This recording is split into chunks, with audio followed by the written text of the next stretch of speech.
hablando todo el tiempo del primer auxilio y autoauxilio psicológico en las situaciones críticas. La pregunta es, bueno, ¿y hasta qué punto va ese primer auxilio? ¿Qué opina Marcela? Pues eso debe ir hasta que uno lo remite a otras personas encargadas, ¿no? Hasta que Sí, alguien, ya sea médicos, bueno, yo soy psicóloga, pues mm, lo podría hacer, pero en caso de que uno no fuera psicólogo, pues debería ser como solamente la parte inicial, cuando uno lo logra estabilizar emocionalmente y luego ya remitirlo a las entidades competentes, exacto. dependiendo. Ahí la palabra clave es la estabilización. Quizá la acompañaría con la palabra de la contención e incluso la de la canalización, si es que uno no es la persona competente para hacerlo. Pero sí, a veces algunas personas hablan hasta tres, perdón, sesiones o tres intervenciones. No podríamos hablar de sesiones si no estamos hablando de personal profesional. Algunos hablan hasta cinco. En el Colegio Colombiano de Psicólogos llegamos al acuerdo que la primera intervención, la del primer auxilio, es lo que acabamos de decir, la que se encarga de contener. Llegaron dos personas más.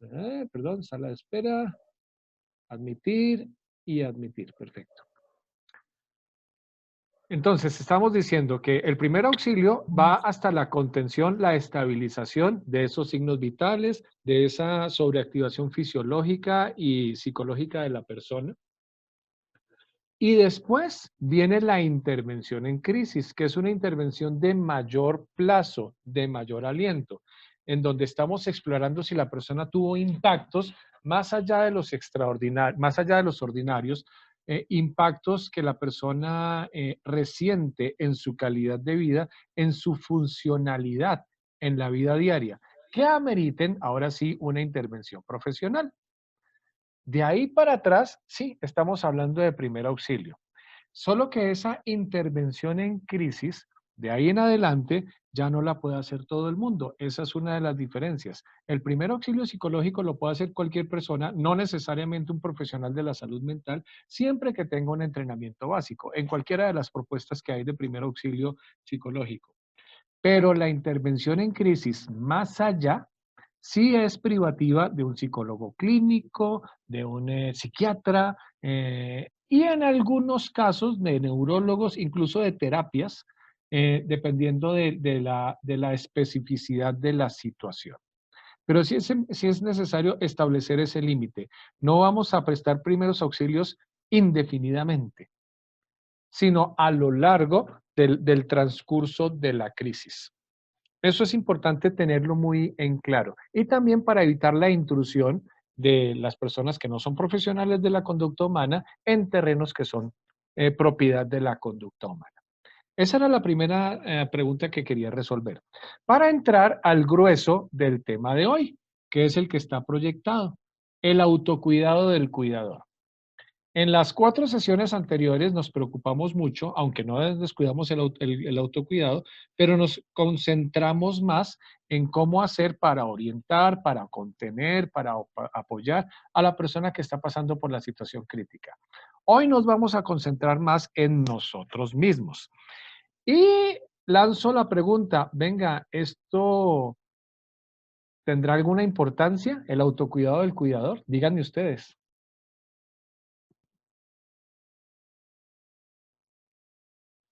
Yo pienso que tiene total importancia porque si uno no está bien, ¿cómo voy a ayudar a otra persona? Entonces, Mm, todo empieza, como ya lo vimos en otra sesión, por uno mismo, mm. estar estable, estar tranquilo, estar pues listo para poder ayudar, pero eso empieza por uno mismo.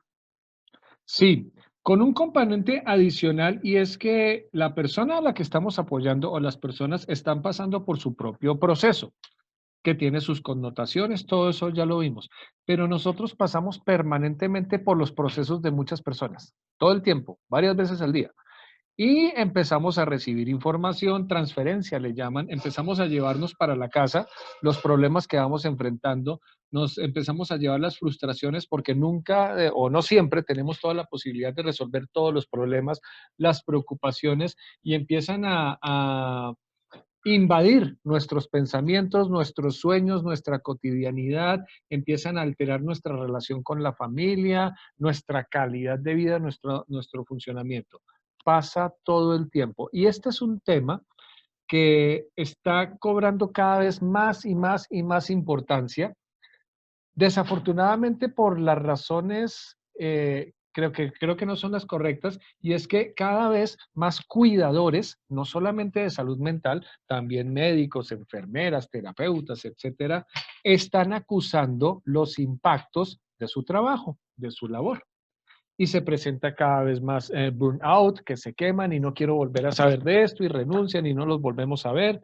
Eh, y no es una sorpresa, eso ya lo hemos tocado en otros momentos, que nuestra población, nuestro gremio, los trabajadores de la salud y particularmente los de la salud mental, puntuamos muy alto cuando hablamos de problemas de adicciones, cuando hablamos de problemas de relaciones, de problemas familiares, porque al parecer nos estamos llevando para la casa muchas de las cosas que estamos enfrentando.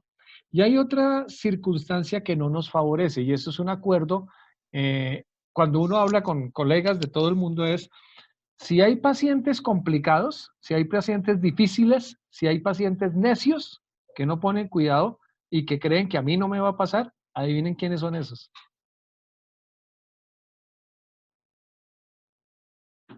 Los Nosotros. mismos cuidadores. Los mismos cuidadores. Creemos que a mí eso no me va a pasar, eso les pasa a los demás. Entonces, uy, sí, es un tema re importante. Y eso me lleva a la siguiente pregunta. Bueno, y nosotros, las 7, 8 personas que estamos en esta conversación, nosotros, ¿cómo nos cuidamos? Antes de que yo entre en materia, me encantaría escucharles. ¿Cómo se cuidan? Pues teniendo un cuidado emocional, por ejemplo, haciendo deporte, haciendo algo fuera del trabajo, ¿no? Deporte. Puede también uno hacer yoga, meditación, Mm, teniendo higiene del sueño, como en una sesión que tú hablabas, la importancia de la respiración, de mm. hacer mindfulness o alguna de estas actividades para cuidar nuestras relaciones y los vínculos y para no estar todo el tiempo, pues, cargado, como acabas de decir, de todo lo que hacemos con nuestros consultantes, pues los que tratamos consultantes. Y haciendo ejercicio, alimentándonos bien, mejor dicho, cuidando el cuerpo, la parte física, la parte emocional, la parte espiritual. Gracias, Marcela. Dana, Paula, Maritza, ¿ustedes cómo se cuidan?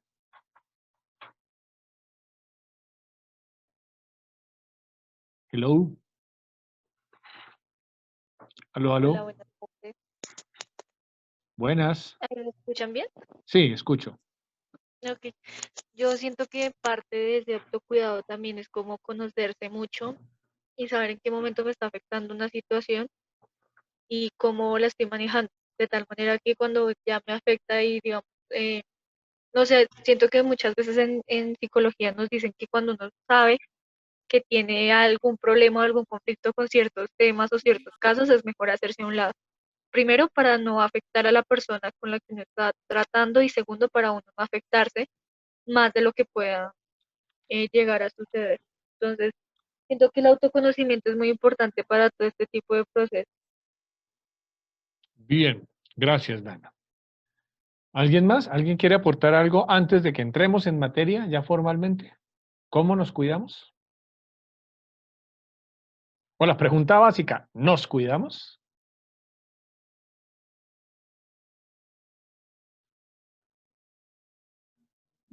Bien. ¿Necesitamos cuidarnos? Pues pareciera que si somos invulnerables, nosotros estamos dándole la solución a la vida a las personas, a nosotros, ¿qué nos puede pasar? Pues muchas cosas nos pueden pasar. Los trabajadores de la emergencia, por ejemplo, son personas que forman parte de unos ambientes muy machos, ¿no? De superhombres, somos los duros, nosotros nos las sabemos todas. Y también se quiebran. Ellos tienen problemas en salud mental muy parecidos a los nuestros. Pero a veces hay situaciones que nos impactan mucho más. Cuando, por ejemplo, los afectados, las víctimas, los muertos, etcétera, son compañeros que murieron en el ejercicio de su función como rescatistas. O cuando hay niños involucrados. O cuando ese niño que se murió se parece o tiene la misma edad que el mío. De pronto nos quebramos y ellos tienen los mismos problemas de nosotros de abuso de sustancias, de irritabilidad, de problemas en la convivencia, de mucho estrés, de burnout. Con mucha frecuencia ocurre todavía que un día para otro, ¡pum!, dejan de trabajar en esto y abandonan todo lo que han hecho durante mucho tiempo porque simplemente ya no lo pueden tolerar más. ¿Y por qué? Esto ustedes ya lo vieron, pero se los voy a volver a mostrar con una óptica, con una lógica diferente. Hay cosas, hay situaciones, hay eventos traumáticos que pueden llevar a problemas, a alteraciones, a desórdenes en la salud mental de las personas. La pérdida de alguien querido, el exceso de responsabilidades, una situación de trauma. El trauma, por definición, significa violencia, puede ser física, puede ser psicológica. El trauma es violencia contra la persona. Situaciones de abuso, de negligencia, relaciones tóxicas que las habíamos definido no como popularmente o de manera anecdótica, sino esas relaciones que exigen, exigen, demandan, demandan, demandan, ejercen presión sobre la persona, pero poco aportan y no hay soluciones y no hay formas de que la persona pueda resolver esa solución de manera positiva. Ser el cuidador de otras personas, de alguien a quien uno quiere, pero en general los cuidadores somos más sujetos a sufrir estrés por el estado de las personas que estamos cuidando. Pérdida del trabajo, dolor, divorcio, presenciar una tragedia. En nuestro rol, nosotros estamos presenciando permanentemente las tragedias del resto de las personas. Puede ser el gran desastre, el terremoto, lo que sea, o puede ser la tragedia cotidiana, la tragedia doméstica, la tragedia personal. Pero acuérdense, van sumando una a una, a una, a una, a una, nos las vamos llevando para la casa, especialmente cuando no tenemos la capacidad o los recursos de resolverlas. La guerra, desafortunadamente estamos en un país donde la guerra sigue siendo una realidad y parece que está empeorando otra vez. El exceso de estrés, acuérdense del estrés crónico, ahora los voy a recordar. El dolor crónico, la enfermedad física, todos esos y algunas otras situaciones pueden empezar a generarle más estrés a la persona, ya sea de forma aguda o de manera crónica. Ustedes ya conocen la diferencia entre las dos, pero lo que me interesa es que empecemos a visualizar los efectos en la salud mental que pueden generar ambos tipos de estrés. Y no necesitan responderme a mí. La pregunta es para que se la respondan ustedes, para comenzar. ¿Tenemos alguna de estos signos y síntomas en nuestra cotidianidad?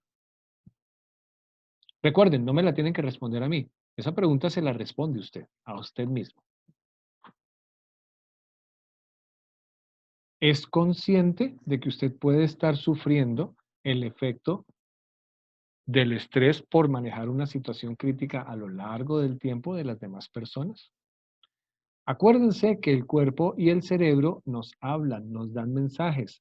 Si me duele una muela, significa que tengo que hacerle mantenimiento a esa muela. Si me duele una pierna, significa que tengo que hacer una revisión y un mantenimiento a esa pierna. Bueno, y si me duele el alma, si me duele el corazón. Entonces, la primera pregunta que les estoy planteando es esa. ¿Cómo estamos ahí? Porque si usted encuentra alguna de estas señales, ok, puede ser un problema pasajero, puede ser que una situación que está afectando a su salud física, pero si ya me encuentra 2 o 3 o más de estas señales, no, su cuerpo le está hablando de manera muy clara, cómo estamos ahí. De lo que estoy tratando de hablar en esta primera parte es de la conciencia sobre nuestro estado, sobre nuestra salud mental y nuestra salud integral. Porque ya sabemos, y esto también lo han visto, que si no le ponemos solución a estas situaciones, en el mediano o en el largo plazo Uno de los efectos puede ser el tan temido desorden de estrés postraumático, que muestra estas señales de manera manifiesta en la conducta de las personas, pero muchas de estas otras de manera no manifiesta, que de pronto solo usted se da cuenta y a veces ni yo la sufro, pero no soy consciente. Entonces les hago la segunda pregunta del día. ¿Alguna de estas señales, alguno de estos signos y síntomas le está aquejando en su calidad de vida? ¿Cómo está durmiendo? Por ejemplo,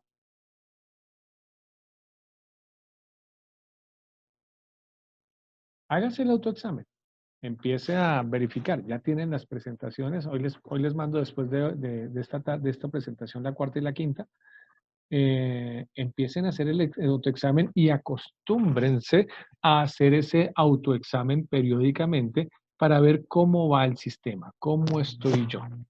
Porque sí les puedo anticipar que no siempre somos conscientes y normalizamos estas situaciones. Ay, no, es que tengo mucho trabajo. Ay, no, y no me estoy dando cuenta del impacto que está llevando en mí mismo la continuidad de esas situaciones.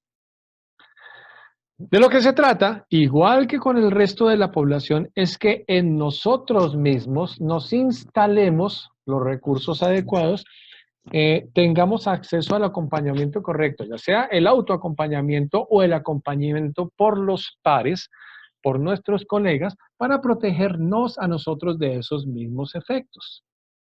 Eso tiene dos objetivos. El primero es el que protejamos mi salud mental. Y el segundo, que ya lo mencionamos inicialmente, en la medida en que yo estoy bien, estoy en mejor posición para apoyar, para orientar, para contener a los demás. Nadie puede ofrecer de lo que no tiene. O, visto de forma positiva, yo ofrezco lo que tengo. Pero si estoy débil, si estoy vulnerable, física o psicológicamente, la calidad de mi intervención puede empezar a tener fallas. Y aquí empezamos a tener material nuevo.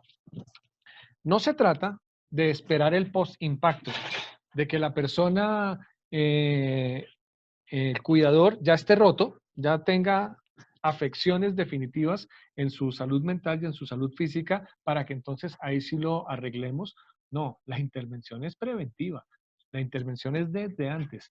¿Qué debo hacer yo para fortalecer mis sistemas, para fortalecer mi resiliencia, para fortalecer mis recursos internos y mis recursos externos, para cuidar mi salud mental e integral y para ofrecer un mejor servicio? ¿Qué hay que tener en cuenta? Esta también aplica para ustedes. Viene la tercera pregunta, señoras y señores, y me gustaría que tomaran nota. Esa nota es para ustedes, no es para compartirla acá. ¿Cómo estamos en la pirámide?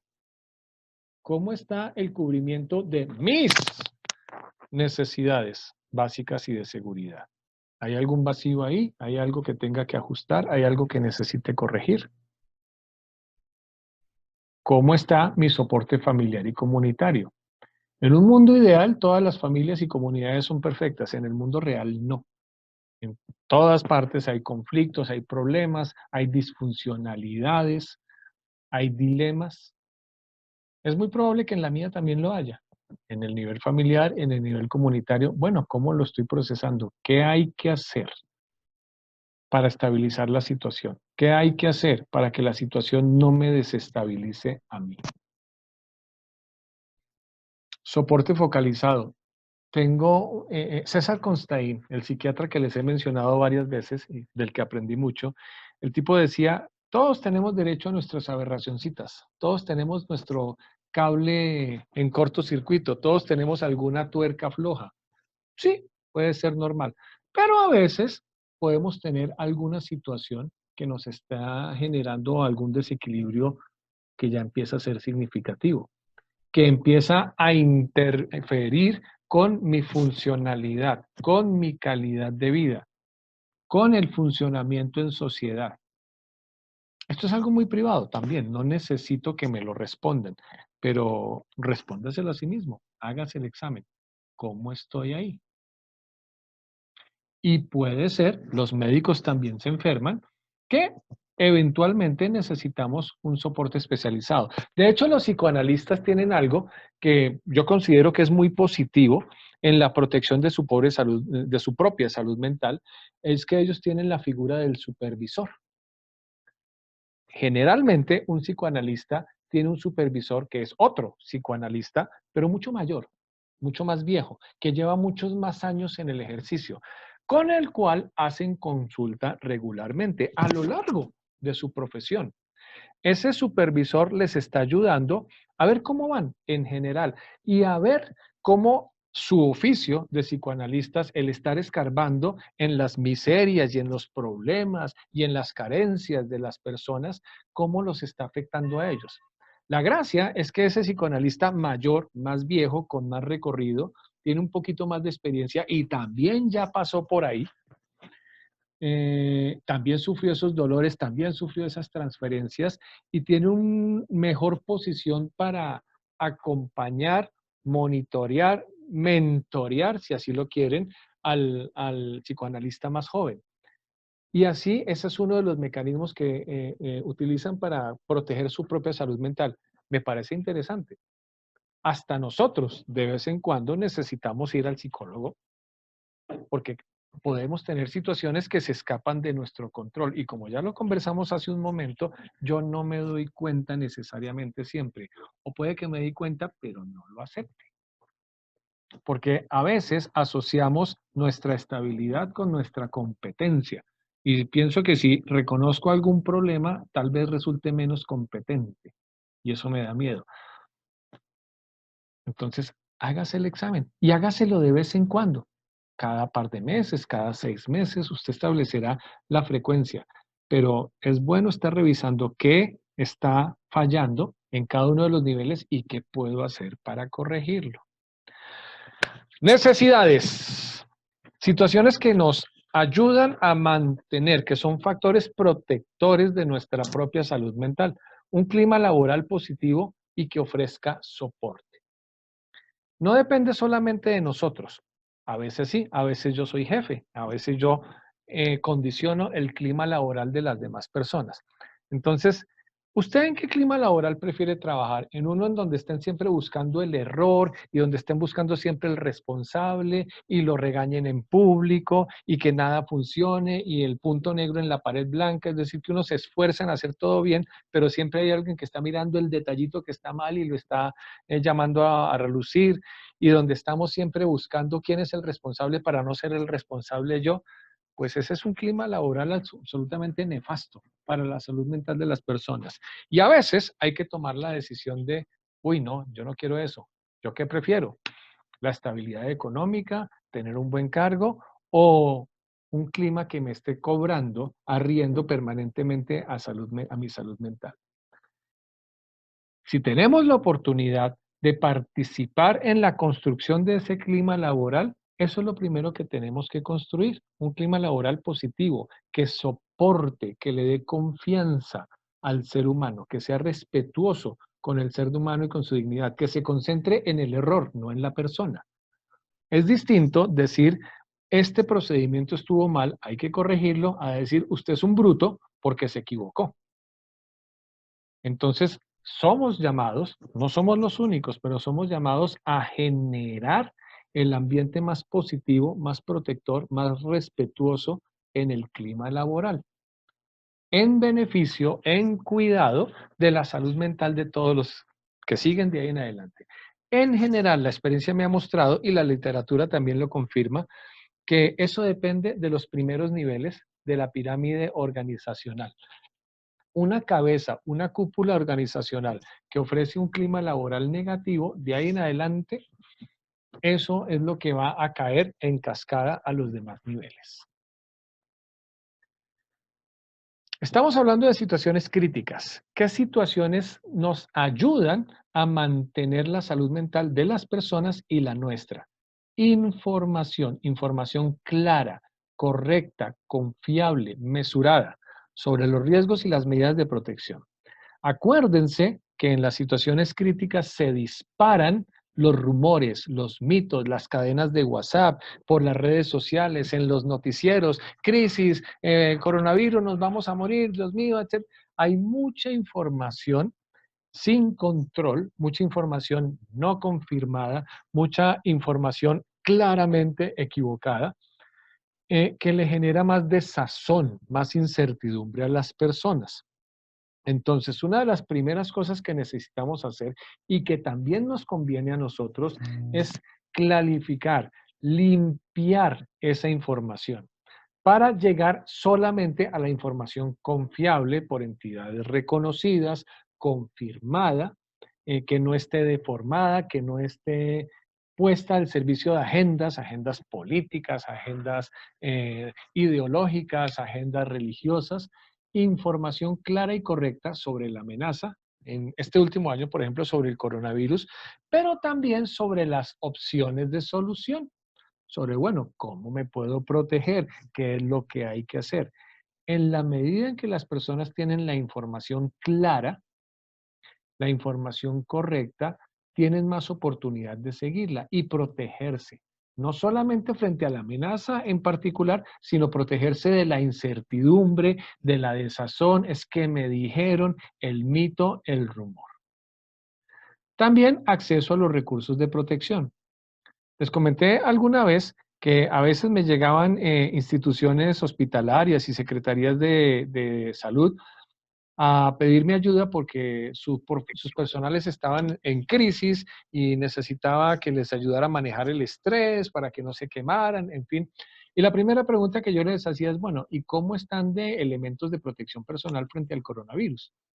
Y empezaban las disculpas. No, es que el presupuesto, es que esto fue un imprevisto, es que no lo tenemos claro, es que ellos tienen que buscar cómo se protegen. Hombre, si no tenemos las medidas de protección específicas y concretas frente a la amenaza en particular, de ahí en adelante es muy difícil esperar que las personas se tranquilicen. Entonces yo no podía hacer una intervención para que, no, frescos, ustedes siguen expuestos al virus, pero venga, hacemos este tallercito para que aprendan a respirar. Eso sería irresponsable. Eh, no podemos ir más allá de lo que nuestra profesión nos indica. Entonces, primero los recursos de protección frente a la amenaza concreta. ¿Es un tema de abuso intrafamiliar? Bueno, ¿cuáles son los recursos de protección? ¿Es un tema de riesgo de desastres? Bueno, ¿cuáles son los recursos de protección? Y primero lo primero hay que hacer la tarea. Canales eficientes de comunicación, queja, denuncias, sugerencias. Si yo tengo información fluida, como les decía, además, clara, correcta, confiable, pero también soy escuchado, también puedo opinar, también puedo quejarme. Ese es otro mecanismo de protección. Por el contrario, si yo estoy no satisfecho, si yo estoy inconforme, si yo tengo miedo frente a una situación y nadie me escucha, eso no va a ser positivo para mi salud mental. Eso me va a generar ruido, eso me va a generar disconfort y con el tiempo me hace mella. El apoyo de pares, fundamental.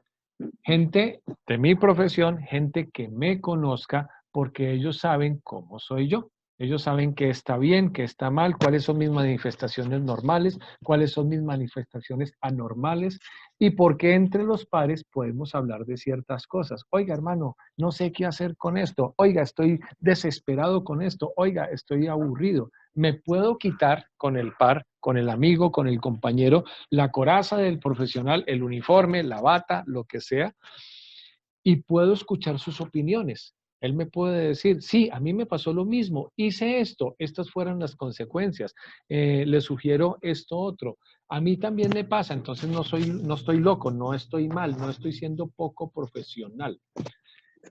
Por eso es tan importante que mantengamos el vínculo con asociaciones de gente como nosotros, con grupos de personas como nosotros, en donde personas que estén enfrentando situaciones parecidas a las nuestras, con problemas similares a los nuestros, que nos permita enterarnos de que no somos los únicos que estamos pasando por ahí y también de las opciones de solución que tienen los demás.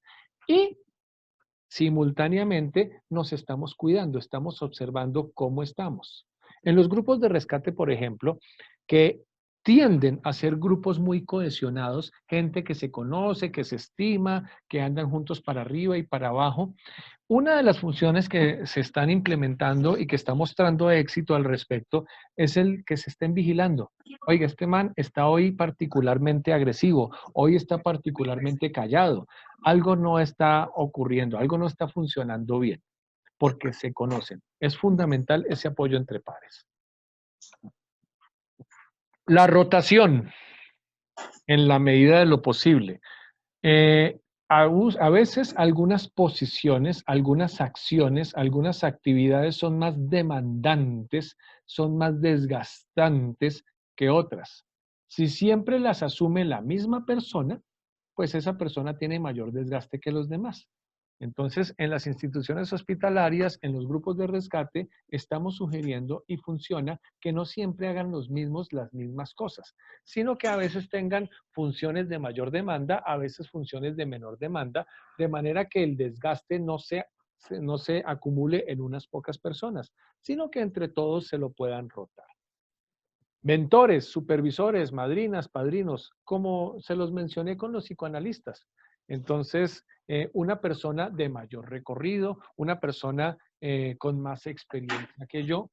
En los grupos de rescate lo hacemos a veces, se le asigna a los principiantes, a los que están comenzando, un padrino, una madrina que sabe más, que lleva más tiempo, y le decimos al principiante que cuando enfrente una situación crítica, que no sepa cómo manejar, que tenga dudas, etcétera, la converse con su padrino o con su mentor. El nombre puede cambiar. Y le decimos que es para que hagan un análisis técnico de la situación, a ver si el procedimiento estuvo bien hecho, si cumplí bien con el protocolo, etcétera. Y sí, el padrino o la madrina le escucha, le puede hacer la retroalimentación desde la perspectiva técnica, pero al mismo tiempo le está echando una chequeadita desde la perspectiva emocional. Ese padrino, esa madrina ya pasó por ahí, ya pasó por esos mismos miedos, por esa misma experiencia, ya puede entender un poco mejor lo que esa persona está haciendo y la puede orientar desde lo técnico, pero también desde lo humano. Esa es la función de esos mentores o padrinos o supervisores. El sentido del humor es absolutamente, no es más que una válvula de escape. En los entornos más difíciles, más violentos, de mayor pérdida, de mayor presión, de mayor muerte, tiende a activarse un sentido del humor cada vez más negro, más sarcástico, que puede ser políticamente incorrecto, pero que en realidad no es más que un factor de protección. Miremos, por ejemplo, la situación política de nuestros países, que la corrupción, que todas las cosas horribles que pasan y de las cuales no tenemos control. ¿Cómo nos defendemos? A punta de memes, a punta de chistes. Nos inventamos chiste para todo. No acaba de pasar la situación y ya están empezando a salir los memes por todos lados. Al menos nos podemos reír de las circunstancias. No se imaginan lo que eso protege la salud mental.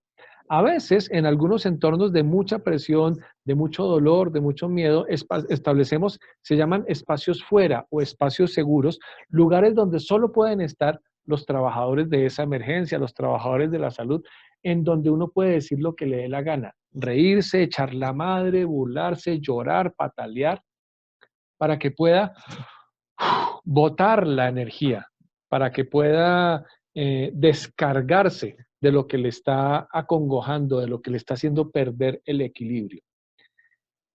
Claro, hay que tener ciertas precauciones de respeto. No me voy a burlar del paciente delante del paciente ni de la familia del paciente. Hay que mantener una posición ética sobre lo que estamos haciendo, pero tampoco le teman al sentido del humor, tampoco le teman a la burla, tampoco le midan al sarcasmo en la situación crítica.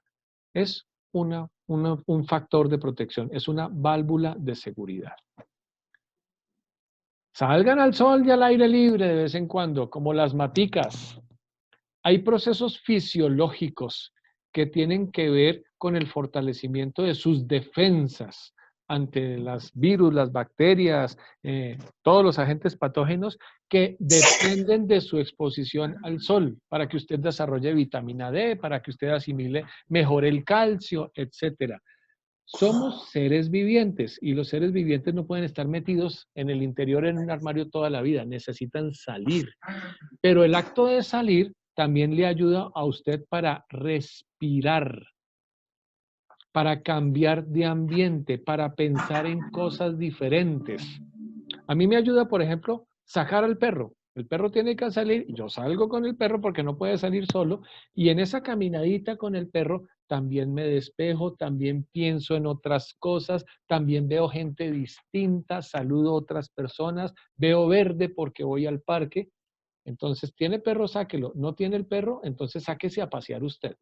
Pero adquiera una rutina de vez en cuando parar y salir, respirar. Eh, el acto de detenerse. Acuérdense que durante las 5 sesiones les he estado diciendo que todo lo que estoy proponiéndoles acá está diseñado con el objetivo de estabilizar. Y cuando estoy hablando de estabilizar, también te estoy diciendo que estamos estabilizando los signos vitales, estamos estabilizando la descarga catecolaminérgica. Entonces, el simple acto de salir, parar, respirar, detenerse del día a día, del estrés, de la demanda, etcétera, le está ayudando a estabilizar, a desconectar. Ya les mencioné, y supongo que ya empezaron a averiguar técnicas para respirar de manera correcta. ¿Quiere un cuerpo sano? ¿Quiere un cerebro más funcional? Ni modo, aprenda. ¿Ya averiguaron? ¿Cómo vamos con el tema de la respiración? ¿Ya empezó aunque sea a indagar por internet? Técnicas para respirar en 4 tiempos, hay técnicas en 5, en 6 tiempos, eso depende de la complejidad del avance que usted tiene en el proceso de respirar muy bien. Ejercicio físico regular. Para mí es uno de mis mayores factores de protección.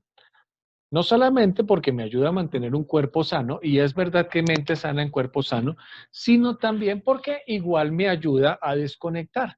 Al hacer el ejercicio físico tengo que salir, o si lo hago en un gimnasio, donde usted quiera, donde se siente más cómodo, en una piscina, en el jardín de su casa, en su sala de televisión, donde usted quiera, pero le está ayudando a pensar en otras cosas, a dejar de darle vueltas, de rumiar toda la carga que se tragó a lo largo del día.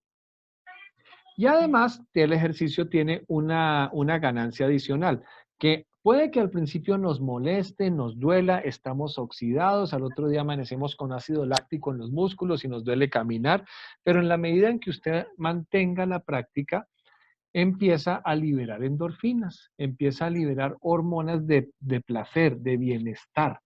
Con la práctica, después del desempeño físico, se inunda su cuerpo de esas hormonas que le ayudan a neutralizar el cortisol, la adrenalina y las demás hormonas del estrés que están erosionando su calidad de vida. Por muchas razones el ejercicio físico ayuda mucho. También porque si usted elige un ejercicio colectivo, vamos a jugar voleibol, vamos a jugar básquet, lo que sea, es un acto social, lo pone con otras personas que están con usted ahí, pensando en otra cosa, con otros intereses, la estrategia, cómo ganamos el partido, etcétera. Ese acto social, ese intercambio con otras personas es un bonito elemento de protección. Comer bien. ¿Será que necesito explicárselos? Con los grupos nutricionales, entonces que hay que consumir proteínas, que hay que consumir verduras, que hay que consumir frutas, que hay que consumir carbohidratos de la manera correcta, las cantidades correctas, a las horas correctas. De eso hay gente que sabe mucho más que nosotros, los nutricionistas, los nutriólogos. Bueno, indague, hágase la pregunta. En su cuadernito donde usted está haciéndose las preguntas, ¿estoy comiendo bien? Por ejemplo, aquí nomás, y me gustaría verles las caras. Cuéntenme, ¿ustedes cómo desayunan?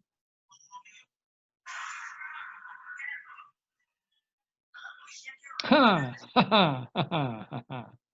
Cuéntenme, ¿cómo desayunan? ¿Qué desayunan todos los días?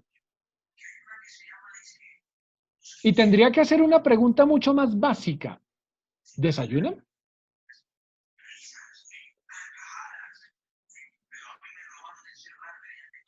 Silencio en el foro.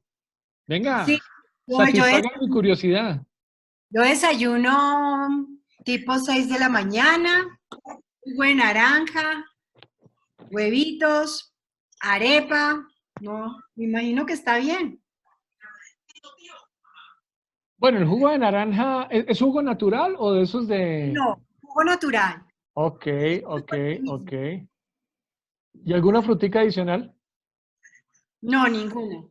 Mm, mm. A mí me aconsejó la nutricionista que siempre me meta una fruta.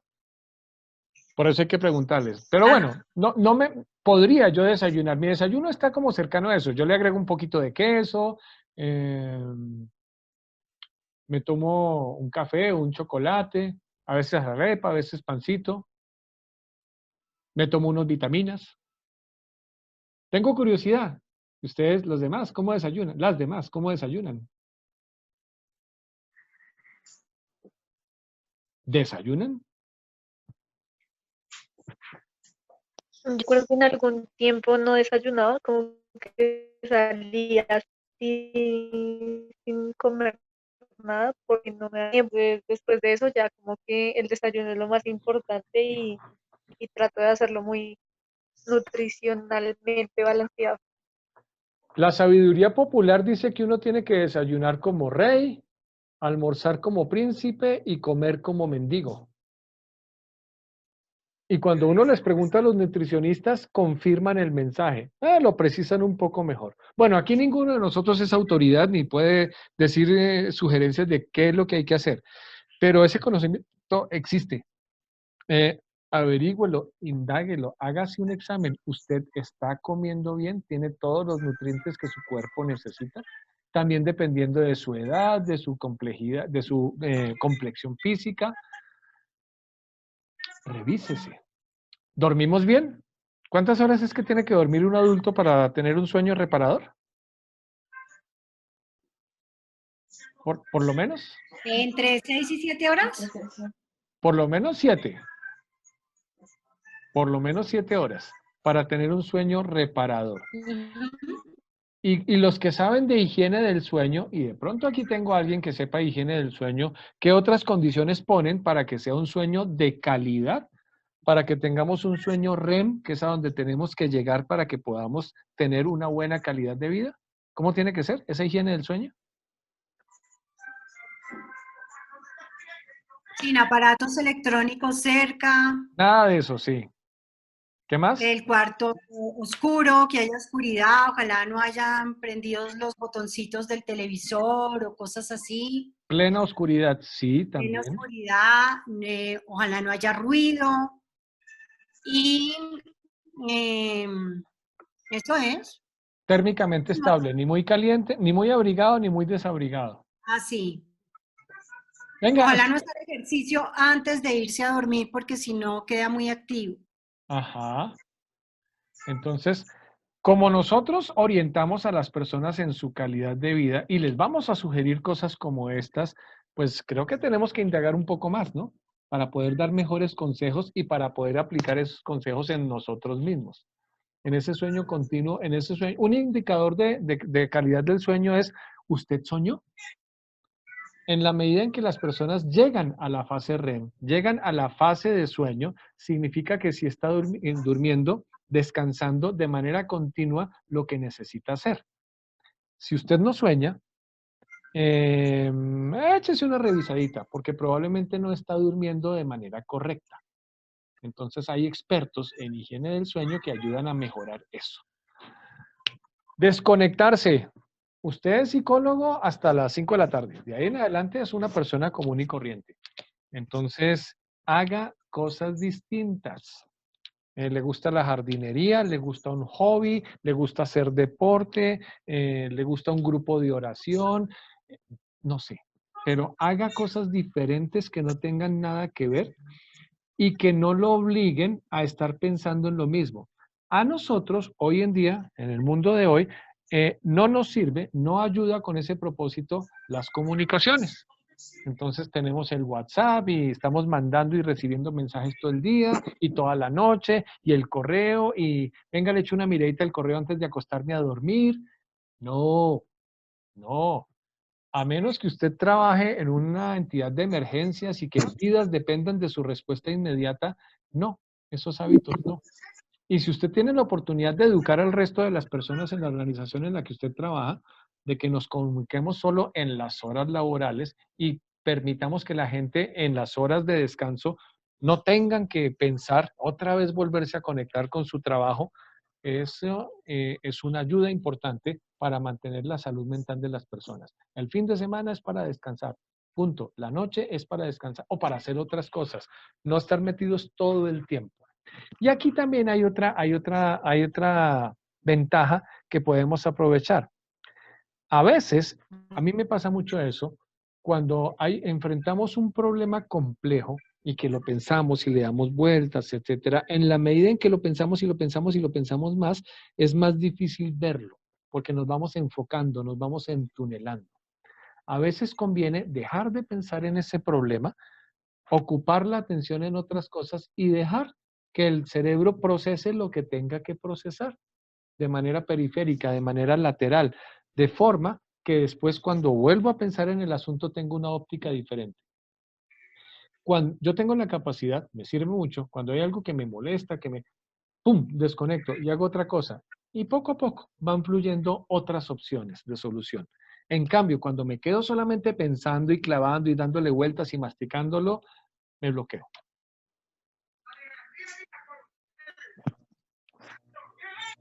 ¿Ustedes hacen algo aparte de lo laboral en la vida? Sí, la familia, etcétera, pero algo que les alimente el alma. ¿Tocan un instrumento? ¿Cantan? ¿Forman parte de un voluntariado? ¿Van a una iglesia? ¿Qué hacen?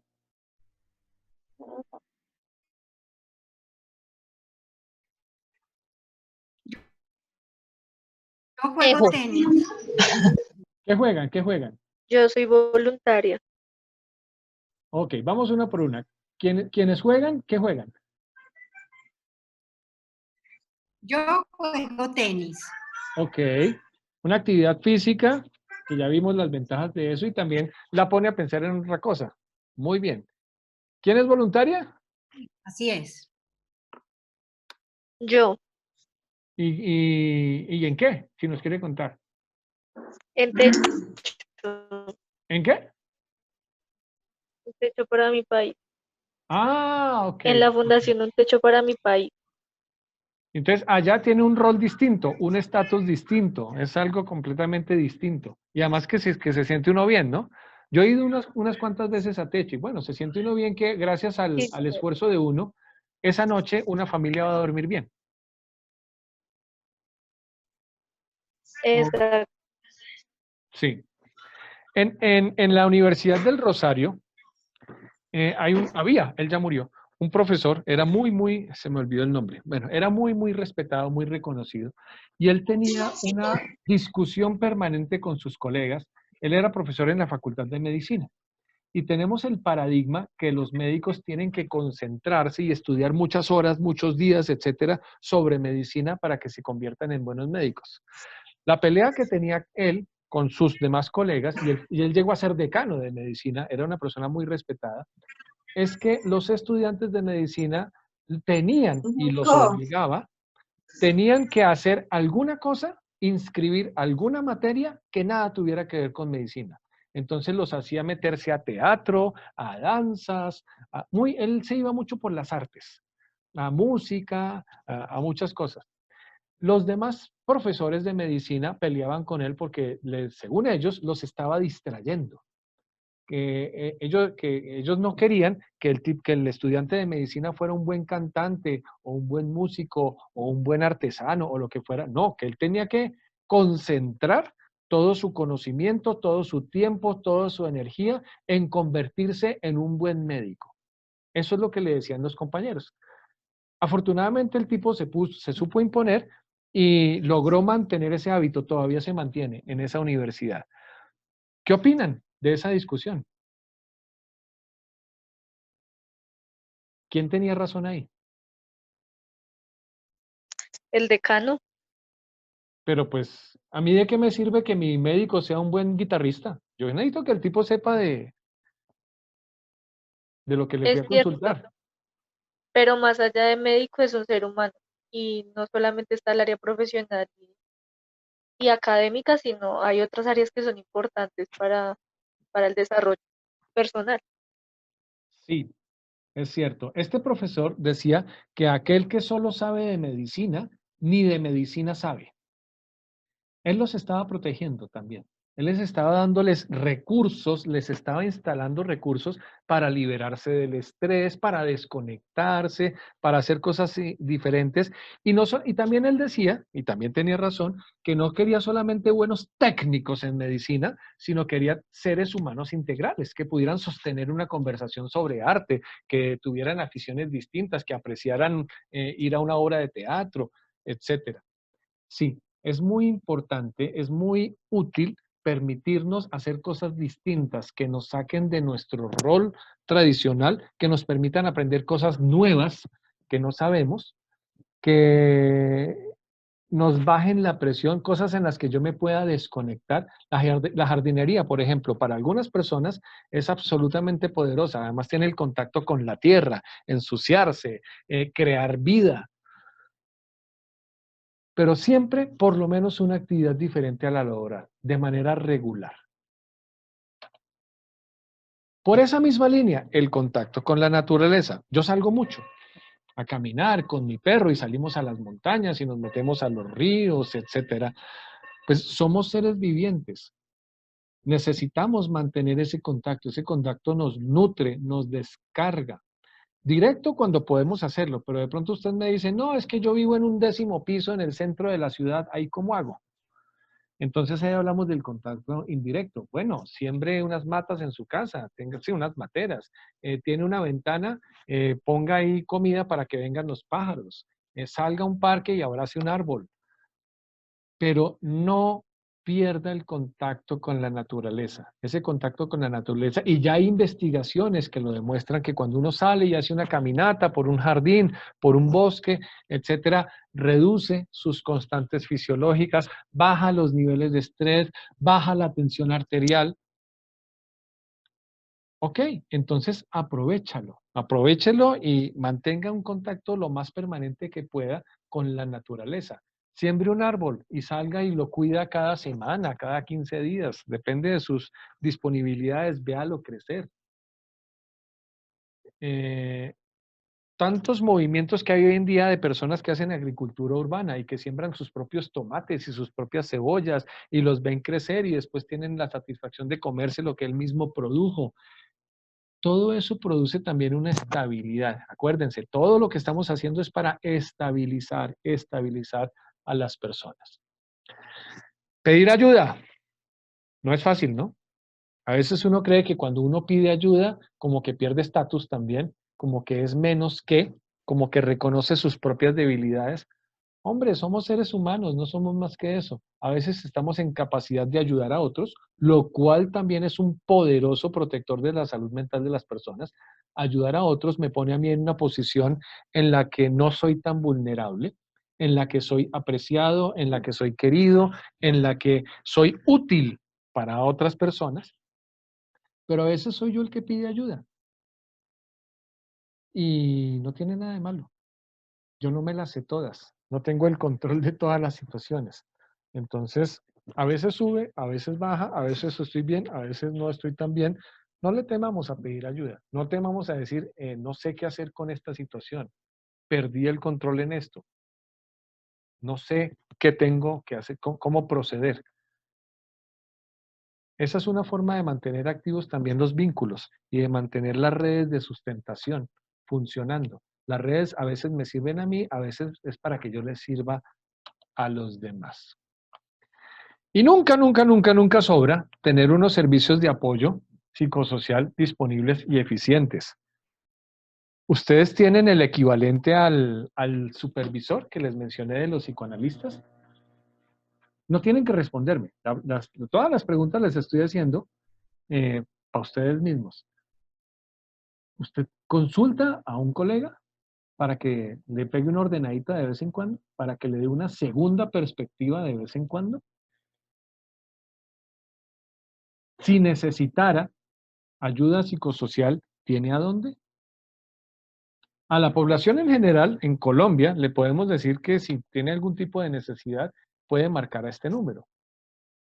Eso se hace, pues sabemos que, que nuestro sistema de salud, la salud mental es una cenicienta y está en los últimos lugares. Y trate usted de buscarse un psicólogo por una EPS, a ver cómo le va y a ver qué tanto le prestan ese servicio y con qué calidad. Imagínense, si a los médicos les pagan por, los obligan a tener consultas de 15 minutos, ¿qué puede hacer usted con consultas de 15 minutos con un paciente? Entonces, bueno, ¿qué recursos de apoyo adicionales tiene? Porque usted sigue siendo tan ser humano como los demás. Y de vez en cuando necesita una afinación, un mantenimiento. Así como le hago afinación y mantenimiento a mi carro, también se lo tengo que hacer a mi cuerpo, también se lo tengo que hacer a mis dientes. De vez en cuando tengo que hacérselo a mi cabeza. Este es el recurso para todo el mundo. Estas medidas masivas tienen sus grandes limitaciones, pero bueno, es mejor que nada, al menos para una intervención crítica. Recuérdenme, ¿cómo es que terminan los salvadores?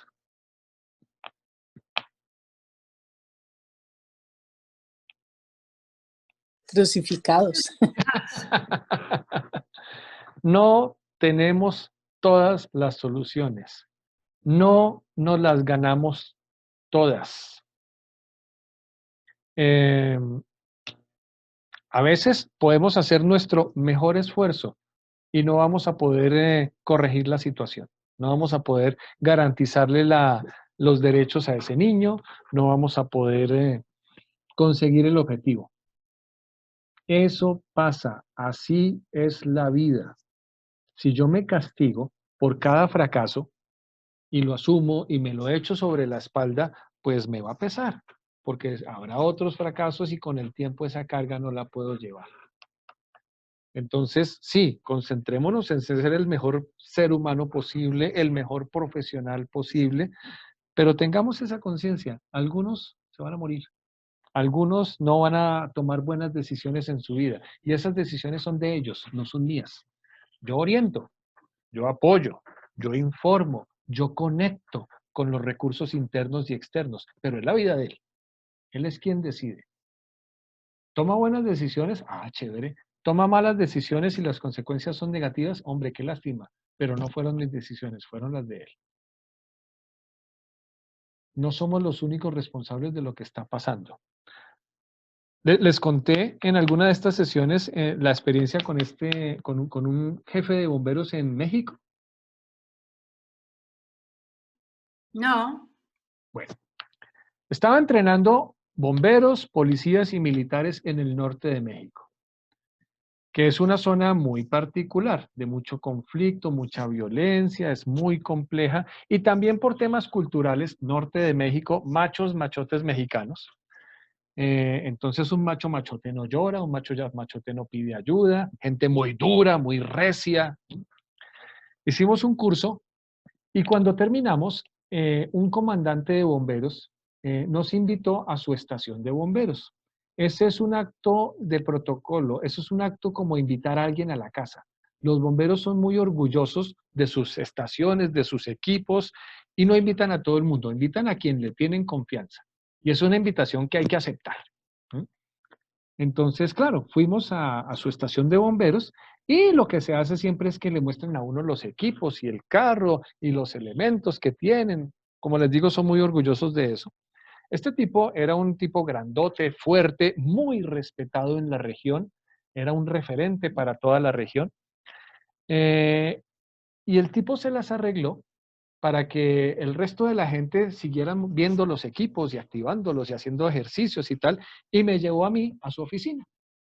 Disimuladito, disimuladito, venga, es que le quiero comentar algo. Y me llevó a solas a su oficina. Y allá el tipo me dijo, mire, lo que pasa es que hace un par de semanas tuvimos un rescate, pero no nos fue bien, y quiero contarle cuáles fueron las técnicas que utilizamos para ver si usted me puede ayudar a mejorar las técnicas para una próxima oportunidad. Sí, claro, cuénteme. De lo que se trataba es que una niña de 8 años se había caído en un hueco. Alguien hizo un hueco, una perforación en el piso de las que hacen para sacar agua. Y no la tapó y no la señalizó. Hizo un hueco de más de 30 metros y se fueron y dejaron eso ahí, en una zona semiurbana. La niña se cayó.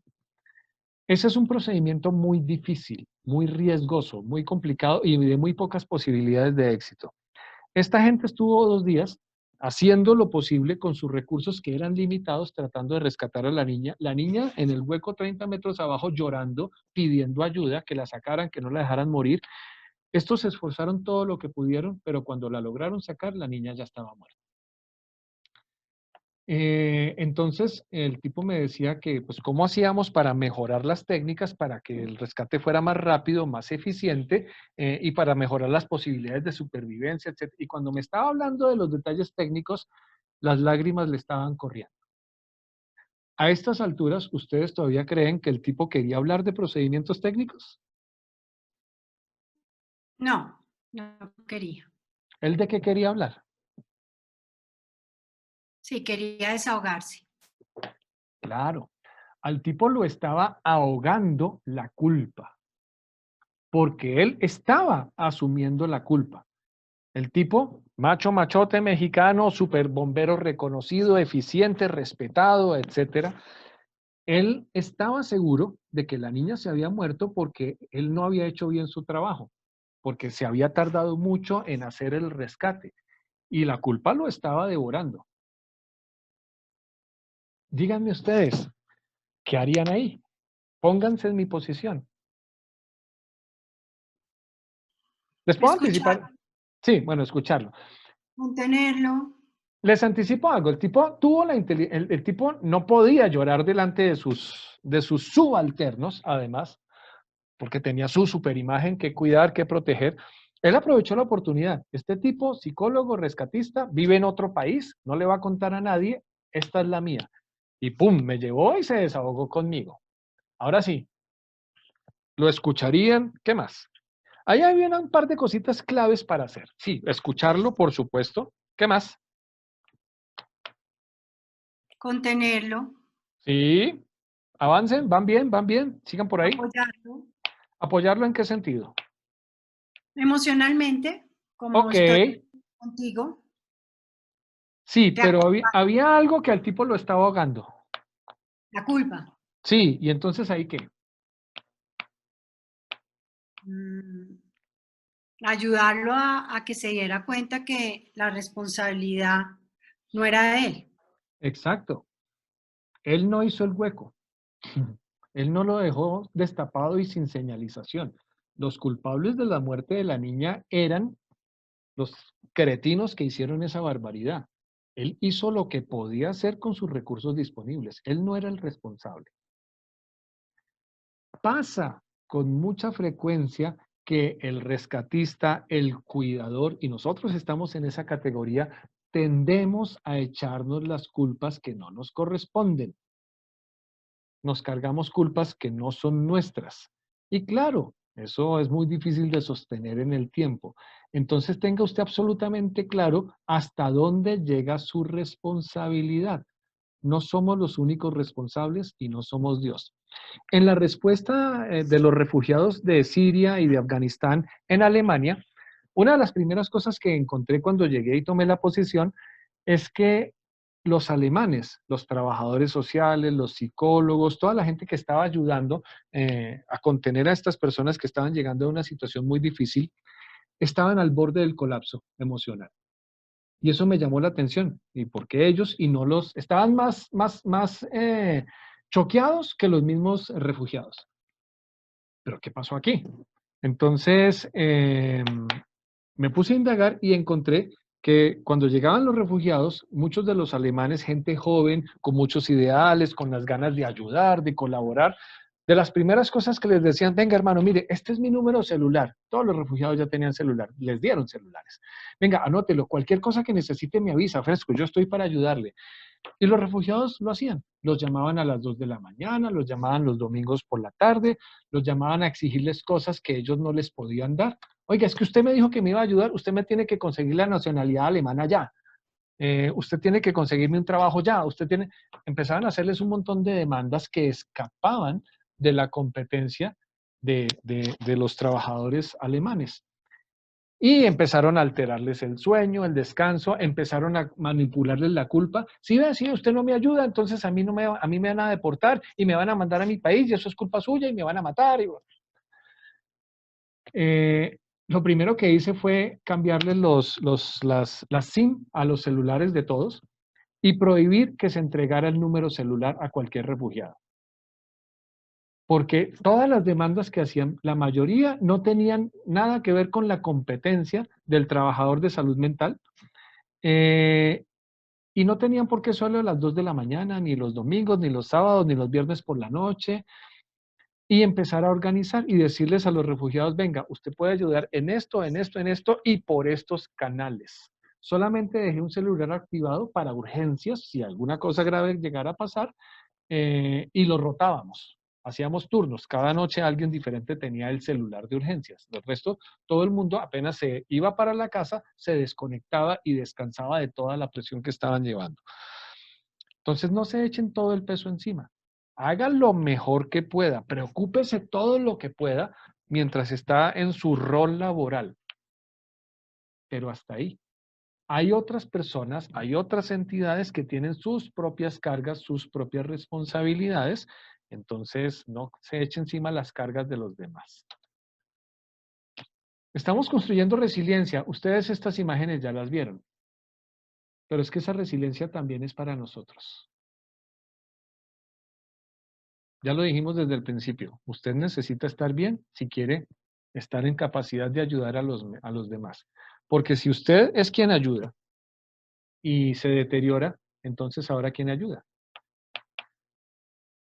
Si usted es quien ayuda y se deteriora, usted ya no es un recurso, usted es un problema. Es un problema para usted mismo, es un problema para su familia, es un problema para el sistema de soporte en el que usted está trabajando. Antes, en las emergencias, creíamos en el tema del heroísmo, y hay que ser héroes y salvar vidas, y no hay que dormir, y no hay que comer.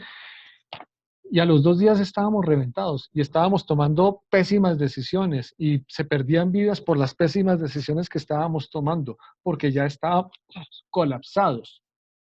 Ahora los protocolos modernos de emergencias obligan a que el rescatista trabaje un turno definido, vaya y descanse, que haya la rotación, todo lo que les estoy diciendo, que coma bien, que duerma bien, para que se mantenga en buen estado, para que la ayuda que provee sea una ayuda de buena calidad. Viktor Frankl, recuérdenme el libro más famoso de este señor. El hombre en busca del sentido. Sí. ¿Y saben la historia de don Víctor? Claro que sí. ¿Nos las compartes, por favor? Claro, Viktor Frankl era de Austria, creó la segunda escuela de psicología, la logoterapia.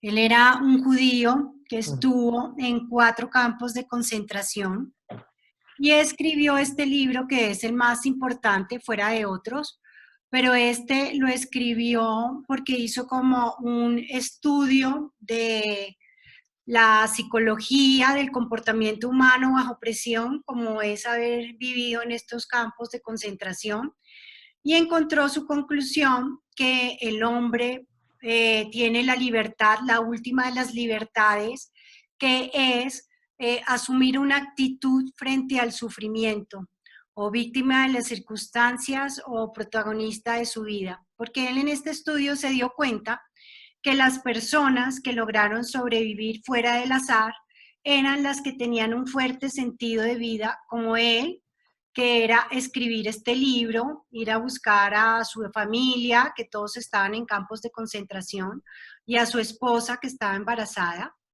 Y también él siempre dijo una frase que dice, quien tenga un por quién o un para qué vivir, podrá soportar cualquier cómo.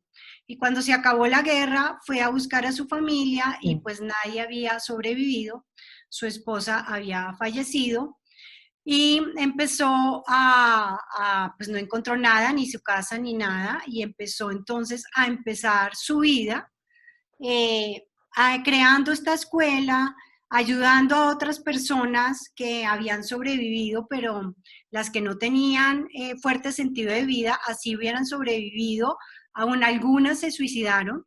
Entonces, mientras la gente pudiera estar atada a algún sentido, a algún propósito, a algo o a alguien, podría seguir construyendo su vida como lo hizo él y como un ejemplo no solamente de la escuela que creó, sino de que él vivió todo esto en su propia vida.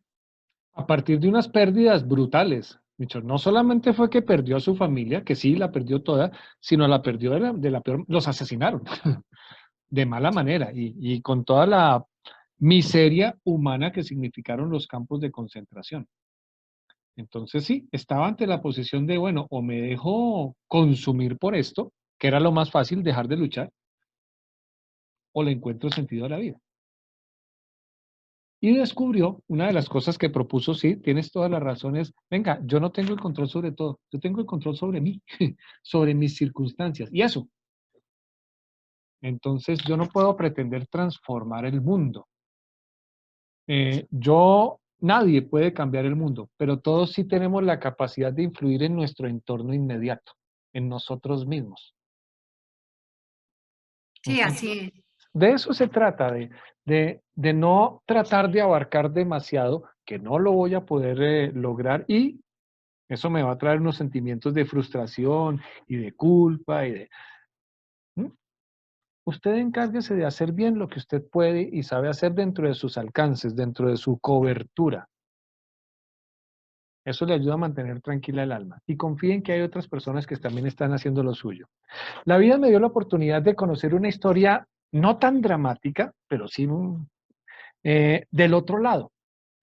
Yo fui educado por alemanes y el abuelo de una compañera fue soldado alemán en la Segunda Guerra Mundial. Y el tipo, al terminar la guerra, perdieron, él cayó prisionero de los rusos, de los soviéticos, en ese momento, la Unión Soviética. Y al tipo lo mandaron a un campo de concentración en Siberia, al frío, en unas condiciones también infrahumanas. Todo el mundo es muy vengativo. Los rusos fueron particularmente vengativos con los alemanes después de que los derrotaron, porque los alemanes también habían hecho barbaridades contra los rusos, contra las mujeres, habían arrasado ciudades. Entonces, una vez que perdieron, llegó el desquite de los rusos. Y él estuvo como 6 años en un campo de concentración de trabajos forzados en Siberia. Finalmente lo soltaron, él volvió a Alemania y tampoco le quedaba nada. No había ni familia, no había nada. Y el tipo se montó en un barco a venirse para América, a ver si lograba hacer. Y de manera anecdótica, de manera casual, el barco paró en Buenaventura. Y el tipo se bajó del barco en Buenaventura y trató de organizarse una vida, llegó aquí a Bogotá y finalmente tuvo una vida muy exitosa. El tipo creó empresa, hizo familia aquí, etcétera. Yo lo conocí a él muy viejito. Y el tipo me decía, mire, cuando éramos prisioneros de los rusos, ellos casi no nos daban comida. De hecho, mucha gente murió de hambre. Muchos de los prisioneros de guerra alemanes murieron de hambre. Y él decía, éramos 2 tipos de prisioneros, los que teníamos escrúpulos y los que tenían escrúpulos y los que no. Los que tenían escrúpulos solo comían lo que les daban los rusos, los carceleros rusos. Y los que no teníamos escrúpulos, comíamos lo que nos daban los carceleros rusos y lo que pudiéramos. Ratas, si las podíamos cazar, excrementos de ratas que veíamos por ahí, de la basura, lo que fuera. Cuando se terminó el cautiverio, solamente quedábamos los que no teníamos escrúpulos, porque los otros se habían muerto de hambre. El tipo se adaptó a las circunstancias, hizo cosas más allá de lo que la naturaleza humana creería que podría hacer y le sirvió a un único propósito: sobrevivir. Aquí les lanzo este mensaje.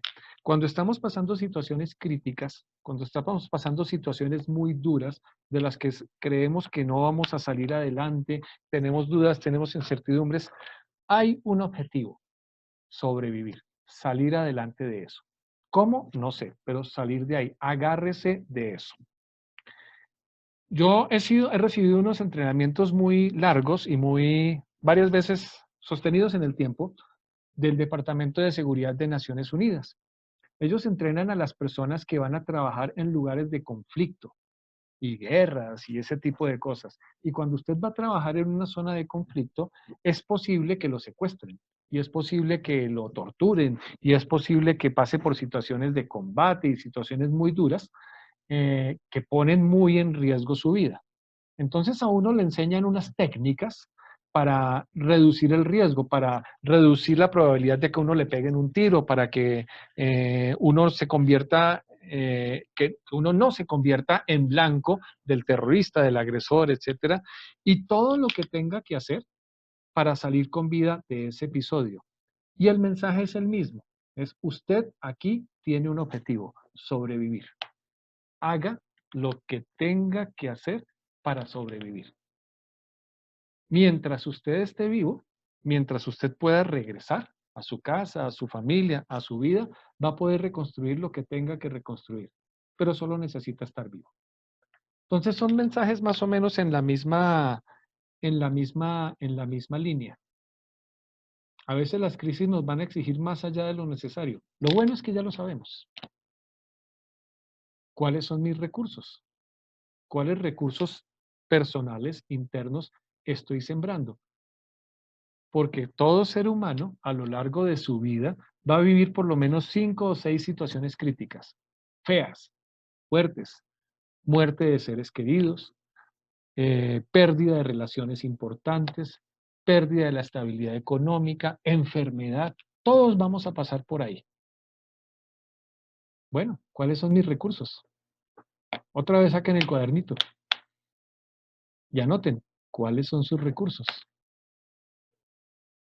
¿Y cuáles son sus carencias? ¿Qué necesita trabajar? ¿Qué necesita desarrollar? Y soltar.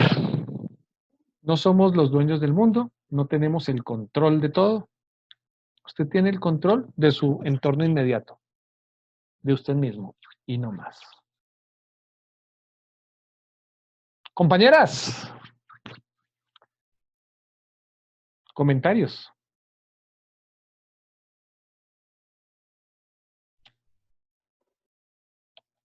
Que toda crisis es una oportunidad para crecer, para descubrir todas esas herramientas interiores que tenemos o recursos internos y externos.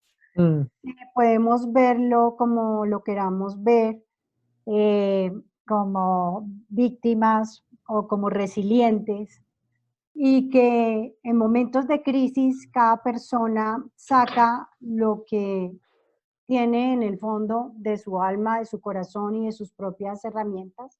Así que puede sacar lo mejor de sí mismo o lo peor de sí mismo. Y por eso Sí. pues, cada uno reacciona de una manera diferente, al menos de que haga conciencia de este proceso. Sí, los occidentales vemos la crisis como problema y no las queremos. Le tenemos miedo a las crisis. Los orientales ven la crisis como problema, pero también como oportunidad para aprender, para desarrollarse, para adquirir hábitos, recursos, costumbres nuevas para salir. Pero bueno, podemos ahorrar un poquito. Es decir, sí podemos cultivar algunos de nuestros recursos internos que nos van a ayudar a ser más resilientes ante las situaciones críticas. Y definitivamente son unas enormes, las crisis, unas enormes oportunidades de aprendizaje y de desarrollo. En la gestión del riesgo de desastres,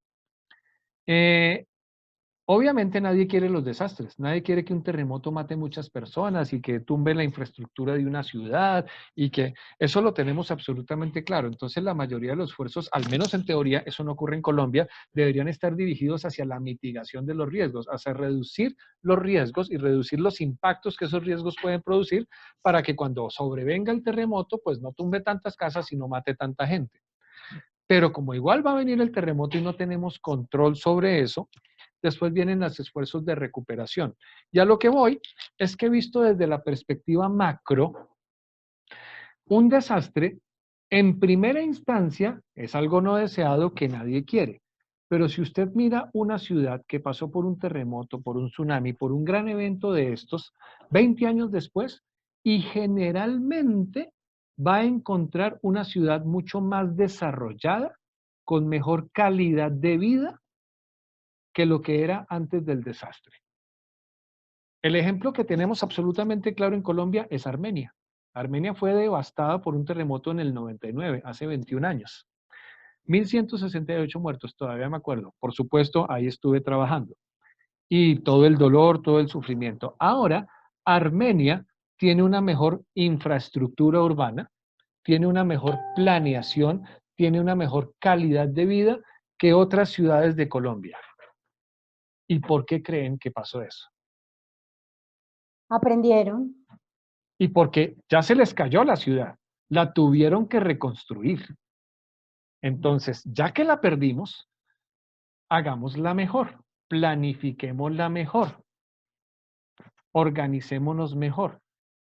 ¿Que causó dolor? ¿Que causó sufrimiento? ¿Que causó grandes pérdidas? Por supuesto que sí, pero a la larga hicieron bien la tarea y lograron construir en una calidad de vida mejor que la que tenían.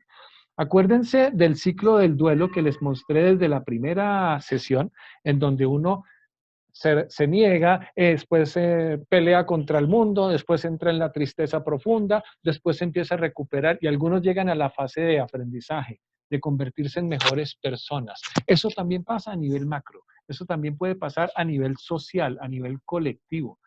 Comunidades que pasaron por situaciones muy difíciles, después tienen una calidad de vida mejor. Veamos la historia de los alemanes.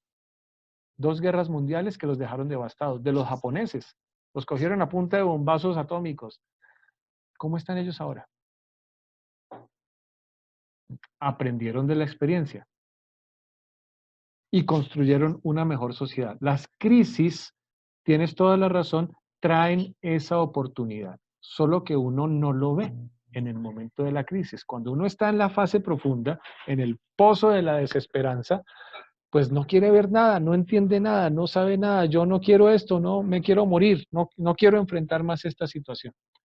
Pero nunca olviden, y con eso empiezo a terminar, las crisis siempre tienen un principio, un desarrollo y un final.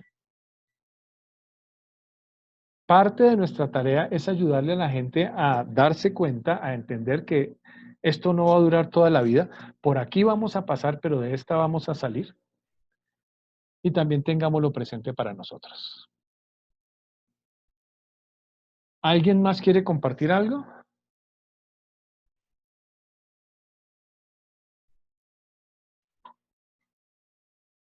Yo quisiera decir pues que yo me llevo en mi mente de las clases, más que todo, y que lo decías tú mucho, es, sí, que las crisis son pasajeras, o sea, hay que vivirlas, hay que superarlas, hay que ver cómo salimos adelante más fortalecidos de ellos, pero que depende de uno cómo quiera tomarlo, ¿no? Y cuáles son las herramientas con las que quiera tomarlo. Esa era una. Y la segunda se me olvidó. La voy a pensar igual que se las digo. Gracias. ¿Algún otro comentario?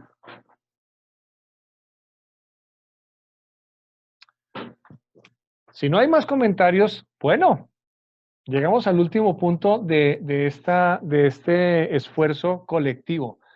¿Cómo nos fue a lo largo del curso? Muy bien, muy interesante. Me encantó la parte como fisiológica de lo que implica una crisis y no, la verdad que me gustó mucho, estuve como muy pendiente de todo, aunque no pude estar presencialmente, sino en esta, pues te agradezco mucho por todo lo que nos enseñaste y muy valioso todo para aplicarlo, no solamente con las personas que podamos ayudar, sino para nuestra propia vida. Gracias, Marcela. Y sí, de eso se trataba, de instalar, reforzar, optimizar los recursos que tenemos en nuestro oficio, pero también para nosotros mismos. Nosotros somos navegantes de la crisis. Estamos todo el tiempo en crisis de los demás. Sí, Entonces, así es. de eso se trata, de no naufragar en las crisis propias y en las crisis ajenas. ¿Algún otro comentario? Yo ya me acordé lo que iba a decir. Bien, bien, Ya bien, me bien. acordé. Era que algo para mí, o sea, para mí que me queda en mi cabeza es, debes estar tú bien para poder ayudar al otro. Entonces, ¿qué herramientas estás aplicando primero para ti, para estar lo mejor posible, para ayudar al otro y no lo contrario? Porque termina uno ayudando hasta de pronto no de mala forma, pero haciendo un daño sin querer. Entonces, la importancia del autocuidado, de practicar, bueno, miles de herramientas, hoy hablábamos del arte y demás, pero ¿qué herramienta uso primero en mí para también ayudar al otro? Gracias, Engel, por todo, de verdad que es súper importante todo lo que nos enseñaste. Como decía la compañera Marcela, lo de desde el cerebro en adelante, fisiología. Me acordé toda la universidad con la fisiología, pero de verdad que en ningún lado lo había visto de esa forma y conecta uno con la realidad, que es lo que pasa en verdad con esa persona desde lo fisiológico, desde cada célula. Entonces, muchas, Gracias. muchas gracias. Y a mí me sorprende mucho eso, cómo es que en nuestra formación básica no nos enseñan mejor el asunto. Eso lo tuve que descubrir después por el tiempo y por mi propio esfuerzo y porque entendí que era importante. Pero todavía me sorprende que no nos enseñan eso y me parece algo como tan elemental, tan básico, para ayudarnos a entender mucho mejor qué es lo que está pasando dentro de esa cabeza y a mejorar nuestras opciones de intervención. Y hay otra cosa que todo el tiempo estuvo ahí, pero no fue manifiesta. Y es que la salud mental, la psicología, estas profesiones, no siempre están dentro del consultorio. Hay tantas cosas, tantos recursos más allá, desde las artes, desde los deportes, desde el aire libre, desde tantas cosas que tienen que ver con nuestro rol. Porque la imagen que tenemos nosotros es ese ratón de biblioteca que está metido allá en un consultorio y que la gente tiene que ir allá y allá les arreglamos la vida. Bueno, sí, en el consultorio hay muchas cosas por hacer de manera importantes, pero hay tantas otras cosas que se pueden y se deben hacer en muchos otros contextos, en la cotidianidad de las personas. Sí, así es. Y además hay una cosa muy importante que es que el ser humano es un ser situacional. Siempre estamos pasando por situaciones buenas, regulares, malas. Y en las malas están todas las crisis que siempre estamos pasando en menor o mayor medida. Entonces, una pérdida económica, una pérdida emocional, del trabajo, bueno, cualquier situación que nos haya generado una crisis y que como tú bien explicaste bien, pasamos por ese proceso como de duelo, por esa curva de transformación, y en esa curva siempre nos invita en el punto más bajo, que es la tristeza, a grandes reflexiones. Y ahí es cuando nosotros como seres humanos podemos en esas reflexiones, mirar a qué retos nos está exponiendo la vida, a qué nos está invitando y descubrir nuestros propios recursos que muchas veces no hayamos hecho conciencia hasta que vinieron estas crisis. Entonces, aunque las crisis son difíciles, aunque muchas personas se quedan de forma racional en los primeros estadios de negación, de rabia, de tristeza, cuando uno logra superar ese punto que es el de la tristeza y pasa al aprendizaje, a los retos que le plantea la vida y a la resiliencia, definitivamente lo ve como una oportunidad y como un gran aprendizaje para ser un mejor ser humano, más empático. Sí, más amable incluso conmigo mismo. Es que yo pienso que en la vida todo empieza por uno mismo. Qué interesante. Bueno, me gustó, el ejercicio fue bonito. Confieso que fui un fracaso tecnológico. Borré un par de las conferencias y tuve que volverlas a hacer por mi impericia tecnológica manejando estas plataformas, pero bueno, valió la pena, valió el esfuerzo. Pues les agradezco su tiempo, su paciencia, su disposición Y pues seguimos en contacto, vendrán otras cosas más adelante. Muchas Claro que gracias, sí, de verdad. muchas Un gracias. espacio muy enriquecedor. Creo que todos y todas los que estamos aquí nos ayuda no solamente al proceso de tratar con los otros, sino al interno, ¿no? Porque si bien es cierto, estamos a disposición de las personas, pero digamos que en todo el curso estuvo recalcado eso de cuidarnos. ¿Cómo Mm, está usted? ¿Usted si está durmiendo? ¿Usted si está comiendo? ¿Usted qué está haciendo? ¿Cómo se cuida?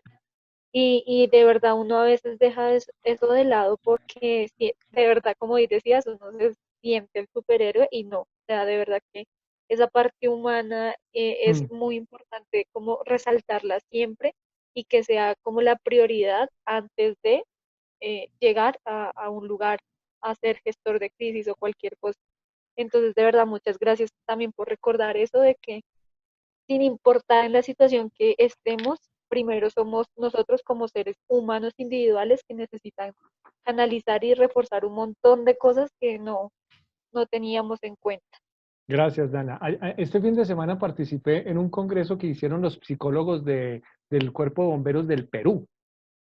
Convocaron a más de 300 psicólogos de muchos países y hubo una conferencia en particular que me llamó mucho la atención de un colega español. El tipo no es psicólogo, el tipo es psiquiatra. Y que ha trabajado mucho mayor que yo y con un recorrido mucho más amplio y todo el tema. Y todo el tiempo repetía en su charla, Superman no existe, Superman no existe, Superman no existe.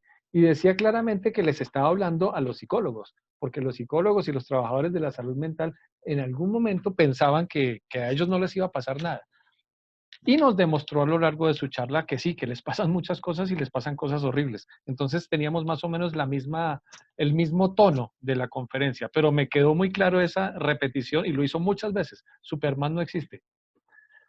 Y es Bueno, que uno cree que ah, por tener las herramientas, ay, qué pena, no, dale, dale, uno dale. cree que por tener las herramientas o digamos, sí, haber estudiado como el comportamiento y tener muchas herramientas, uno cree que de verdad puede ayudar a todo el mundo.